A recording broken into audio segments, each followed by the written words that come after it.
Thank you, Dr. Wittig and Ellen, for inviting me to be a guest lecturer. So today we're going to be talking about back pain in the young athlete. And we'll start, you can see many of the causes we'll be talking about today. So when you look at back pain, it falls into three main categories, the more common things that you'll see in the office. This is the common type. It's muscular strain, apophysitis, spondylitis, and spondylolisthesis, and microtrauma. The less common become infection and Sherman's and macrotrauma. And then the more uncommon ones are the herniated disc, which does not happen too frequently in children, though there is a rise recently, ankylosing spondylitis, the juvenile arthritis, bone tumors, which were touched upon, spinal cord tumor, congenital, and psychogenic. So how common is back pain? So be conservative, 50% of children by age 15 have complained of back pain. Some studies go up to 80% where they've complained to a physician. Fortunately, about 85%, if you do nothing, resolve within 6 weeks. One thing to note, though, if a child complains of back pain in less than 10, from a statistical standpoint, they're more likely than not to have some pathology that needs to be evaluated. And so less than 10 is a risk factor for back pain. What are some of the red flags? Okay, these are important to note. Some of them are mentioned in different talks already. But the red flags are important because it's so ubiquitous, back pain out there. You need to know which ones to work up and which ones you can wait those 6 weeks to go ahead and see if it resolves. So first, is it localized pain? Can the child actually, it's called the point test, point to the area that's painful? The second one is it increasing in intensity and frequency of the pain? Then pain at rest. Most back pain is not painful at rest if it's mechanical in nature. And pain at night, and especially if it wakes the child up at night. Bowel and bladder symptoms, and sometimes it's simply as so the children soiling their pants without knowing that, their underwear. You have any type of abnormal neurological symptoms, which have already been mentioned, and tight hamstrings, which is quite important. So here's a typical thing, which also Jason alluded to, that this is a child who's less than 10 years of age, presents in my office with scoliosis, but it awakens the patient up at night and had some neurological symptomatology, and the pain was increasing. And so this child ended up being worked up and did not have idiopathic scoliosis, but ended up having to be seen by one of my neurosurgical colleagues. So what do you need to know about the physical exam? Well, first of all, you need to know that it's not just a musculoskeletal and neurological exam. Even though I'm an orthopedic surgeon, I do know how to do an abdominal exam. And it's very important to understand that there are things in the abdominal content that can cause back pain, and we refer to those as the 3 Gs, and I'll talk about those later. So what is the workup? How does the workup go? We always get a plain x-ray on a child who comes in with back pain if it's been persistent for more than 2 weeks. And then you want to go ahead and figure out what would be the best study that has the most impact to figure out where the pain is to help you with furthering the workup. If you're really not sure, a bone scan is very helpful for localizing the pain. So we're getting the bone scan, it'll show the first phase is really the vascular phase, but you can also get a triple phase bone scan if you're not sure. And the second phase is really for the capillary. So if there is hyperemia in the second phase, you'll actually see areas light up. And sometimes that'll help you with a child who has difficulty with communication also, like the neuromuscular children. And it'll pick up intra-abdominal issues in addition to back areas that would have pain, and helps you localize where you need to focus your workup. CAT scans are really good if you're looking for bony issues. And MRIs are really great if you're looking for soft tissue lesions. And then last has been discussed previously, especially in the rheumatological lecture, labs for both, the rheumatological and infectious, infection and the arthritides. So let's first look at the more common issues of back strain that we see in the office today, just typical back pain. One of the most significant reasons most common reasons we see kids in the office today, we're asked, when they're having the backpack. So what's going on with this backpack? So basically, the backpack causes a strain on the back, and there's been several studies looking at backpacks, and it does influence musculoskeletal pain in the back, but not scoliosis. It should be placed high on the back, and you can see that on your left-hand side, and it should be over both shoulders. And you can see over here both shoulders, but it has to be high, and it should be less than 20% of the body weight. So it's not how much the backpack weighs itself, but relative to the patient's body weight. The one thing that all the studies don't address is duration of how long people wear backpacks. Then now we have tech neck. It's all over the news, but essentially what happens is it's fatigue of the rhomboid and trapezius muscles, which are in this area over here. And now you can see this child holding the pointer. Oh, this pointer's not working, huh? Do we have a pointer or no? Over here. Let's see. There you go. So if you look over here, you can see how the child is holding it up in the air, and it's requiring these muscles in this area to go ahead and support the phone. Simply by changing the ergonomics where the child is holding the phone and supporting it, removing the phone from position to position takes the strain off the muscles, and that usually resolves the upper back pain, and that's what you can tell your children and the parents. Heat to the area is helpful initially when starting treatment, and occasionally they can go ahead and require physical therapy. Now you get into the more significant issues, but spondylitis and spondylolisthesis. It can occur at any age. We've seen them as small as 3 years of age presenting. It can be pain with exercise, but it can be painless. So we have a large scoliosis population where many kids come in, about 10% of the kids with scoli will have a asymptomatic spondylitis too. And then, but if they do have pain, sometimes they'll also complain of hip and thigh pain. And it's very common in sports where you're doing hyperextension of the spine, like gymnastics and football, where there's repetition of back and forth of flexion extension of the spine. And again, with tight hamstrings. So when you look over here, you can see that this young gentleman, when bending forward, has very tight back muscles. And then when you look over here, you can see this is what's known as the popliteal angle. So you draw a line down the leg, down the thigh, gently pulling the leg up, and you measure that angle, and in this case, it's 45 degrees. The smaller the angle, the better. The tighter the angle, the more likely that child's going to have back issues or actually sports injuries also. As far as spondylitis and spondylolisthesis, it's essentially spondylitis is a fracture of the pars ventricularis, and what will happen is if you get it on both sides and continue, it progresses and starts slipping, and you measure it in degrees. And so what will happen is you'll have a grade 1, which is up over here, and it's a matter of how much that slips. 25% to 25 degrees, it slips. It'll be a grade 1, then a grade 2 if it's 50%. And the treatment for this has become controversial. It used to be 50% slip, you would operate, but right now it's grade 3 and grade 4s where you're actually slipping quite a bit. Can a lot of the times be treated non-operatively with conservative management. When you're working it up, this is pretty straightforward. That's a slip right there, and you know what the spondylolisthesis is. But sometimes when it's spondylitis, what will happen is you're going to go ahead and you'll want to get an MRI, and all you see is this little edema within the pars. Sometimes you'll see a fracture, but sometimes you'll simply see edema, and it now avoids the need to go ahead and take get a bone scan, because the bone scan has significant radiation that's required to expose the child. And we can avoid that now in 92% of the cases. However, it's still a very good study that if you have a high index of suspicion and the MRI is equivocal, to go ahead and get the bone scan to see if there is indeed a spondylitis. And how do you treat it?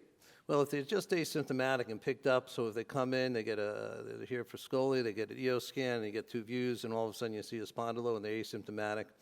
That's simply go ahead and you teach the child how to stretch. If, however, they become painful, and that's why they're presenting, you can put the child in a brace, start physical therapy after a period of bracing, and if it's significant, then you would go ahead and fuse the spine. Moving on to infection, essentially that's discitis, osteomyelitis, and sacroiliitis.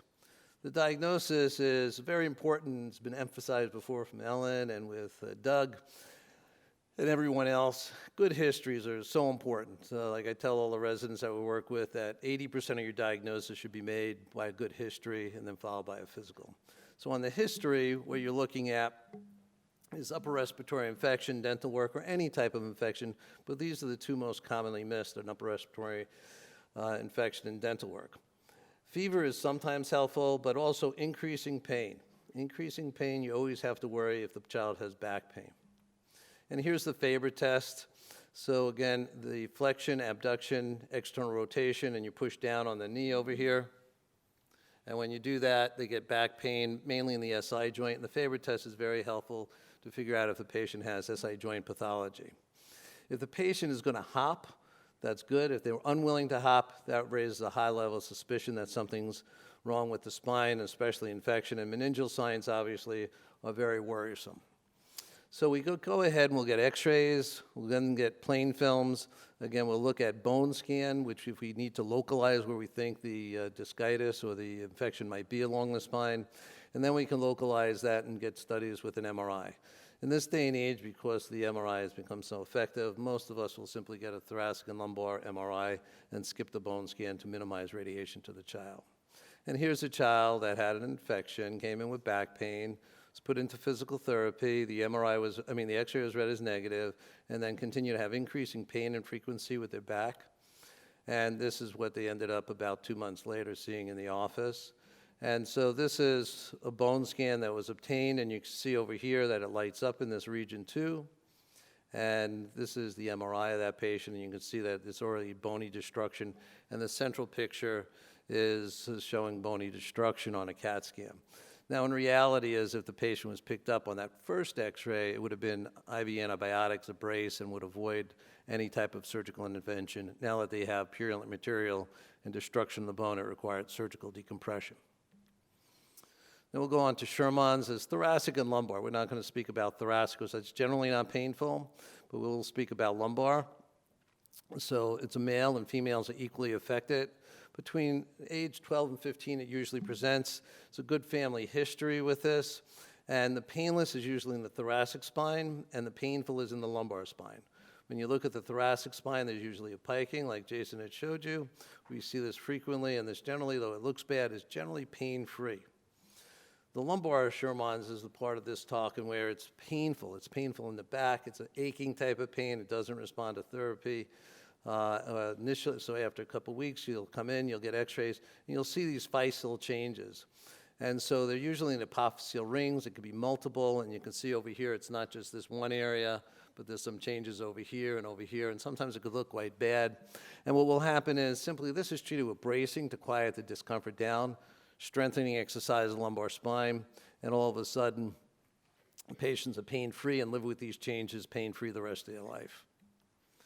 Trauma is a very complex talk. There's many types of trauma that can occur to the spine, and that goes beyond the scope. But you need to know that if somebody injures their spine, that you have to be concerned, especially if it's a whiplash injury and they have pain in the thoracolumbar junction. Because younger children, the bones are softer, and sometimes you don't see something so obvious as this type of fracture. And you have to be concerned that there could be microfractures or compression fractures that picked up after bony changes, and you do not like to pick them up after bony changes. There's mechanical back pain, and when you look at mechanical back pain, most common is disc herniation. For reasons which are beyond my understanding at this point, I'm seeing a lot of herniated discs, and it seems to be on the rise, there's lots of conjecture on why that may be. But usually they always come in with some type of twisting or lifting injury and immediate pain. And that's the thing. It's immediate pain when they usually rupture a disc. And you want to know how to do a good sensory and motor exam. It's quite important. If you do that, you're able to localize the disc. And straight leg is important. So when you do the straight leg raise test, if it's positive, it's very likely that you're going to have to require some aggressive type of treatment to get that child back to good health and avoid surgical intervention. Again, the workup is an x-ray, and that's usually negative, and then you proceed with MRI. Now, when you look at an MRI, this is a prelude to the MRI I'm about to show you, is you want to know prognostically what you're looking for. So in this case, you're looking right over here. This is an L4-5 disc, and if it's posterior, it's going to be hitting the L5 nerve root, and you're going to get an L5 radiculopathy. And so why is that important? Because if the disc comes out laterally through at 4-5 level and comes through the foramina, you're really going to have an L4 radiculopathy. So if you come back with an MRI with a L4-5 disc and you're noticing on your exam that it's an L4 radiculopathy, more likely than not, that person is not going to be able to be treated conservatively and is more likely going to require surgical intervention. If it's a 4-5 and it comes back with 5 neurological on your exam with its deficits, it's more likely that you're going to be able to treat them conservatively with physical therapy, and that'll resolve, and they'll use proper back mechanics. Here's Netter's pictures on the various motor function and the sensory function, but I'll draw your attention right over here that these are the the dermatomes, 3, 4, and 5, and 1. So if you look at this, this is where you want to really test for sensation, not just randomly up and down the leg. And these are specific for the dermatomes, and they will help you localize, and especially 5 over here and S1, because those are the 2 most likely nerve roots to be impinged. And this is what we get. This is the MRI where you'll see the disc herniation posteriorly. And over here, sometimes our children can't get MRIs because of devices which prevent that from being done because they're magnetic. And you can see a herniated disc, and you can get a CAT scan. It's quite helpful. Then bone tumors, which Dr. Wittig did a magnificent job in speaking about. Thank God I'm only limited to 4 of them. He has a lot more to worry about. So there's osteoid osteoma and osteoblastoma, aneurysmal bone cyst, and EG, eosinophilic granuloma. Essentially, the diagnosis for osteoid osteoma is a painful back when you're looking for back pain, so painful scoliosis, but it can be bone pain anywhere. But since I'm limited to the back pain, it's painful scoliosis, and it's pain worse at night.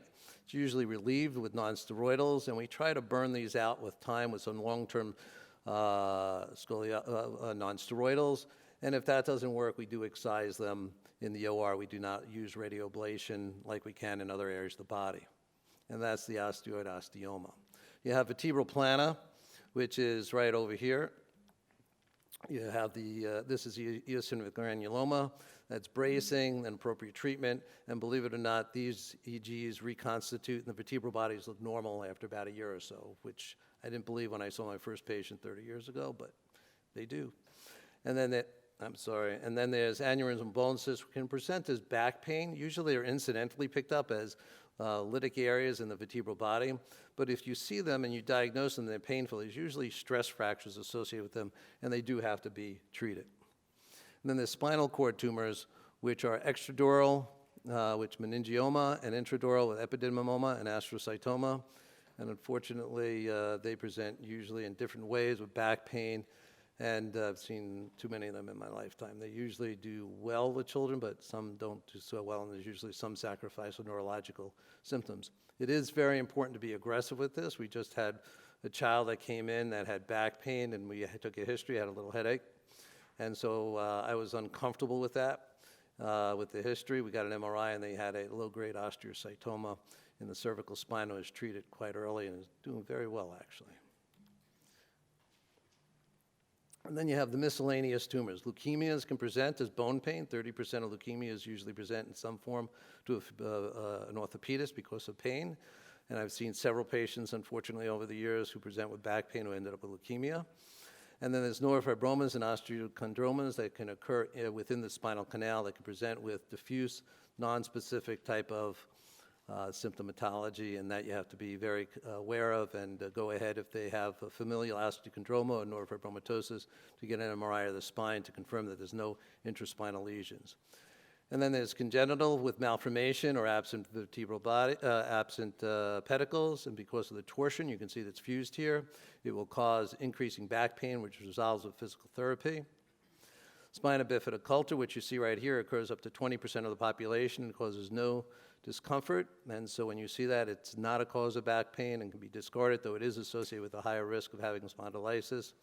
And lastly, it has back pain, which is referred to 3 Gs, GYN, GU, and GI, so endometriosis, ovarian cysts.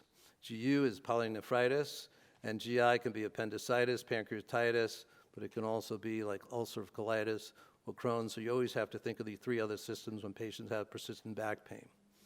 I want to thank you very much for your time.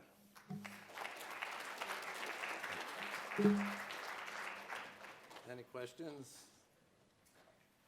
Yes. Yeah, usually with the back x-rays, all you want to do is get 2 views. And even if you're thinking of spondylitis, adding those 2 extra views, generally are not looked upon favorably anymore. So 2 views, just AP and lateral with the rare area where they're having the pain, either the lumbar spine or the thoracic spine. No other questions? Okay, thank you very much for your time.